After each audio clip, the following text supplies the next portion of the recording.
পেটের খিদে যখন আর সহ্য হয় না, তখন মা বাবার কবরের পাশে বসে ডুকরে কেঁদে ওঠে সাগর।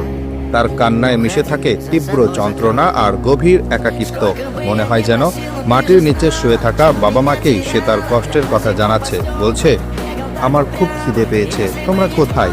এই কবরই যেন তার শেষ আশ্রয়, পৃথিবীর বুকে একমাত্র কথা বলার আর নালিশ করার জায়গা। এই দৃশ্য যে কারো হৃদয়কে নাড়া দিয়ে যাবে। পাবনা জেলার ঈশ্বরদী উপজেলার কদমতলা গ্রামের 28 বছর বয়সী এক তরুণের নাম সাগর। জন্ম থেকেই সে ডাউন সিনড্রোমে আক্রান্ত, যাকে আমরা সহজ কথায় মানসিক প্রতিবন্ধী হিসেবে চিনি। একসময় তার পৃথিবীটা ছিল বাবা মায়ের ভালোবাসায় পরিপূর্ণ। বাবা সুরজ ব্যাপারী ছিলেন একজন সাধারণ কাঁচামাল ব্যবসায়ী। মা ঝর্ণা খাতুন আর বাবাকে নিয়ে ছিল সাগরের ছোট্ট সুখের একটি সংসার।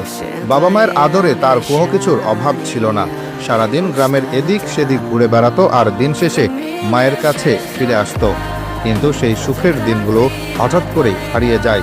প্রায় 10 বছর আগে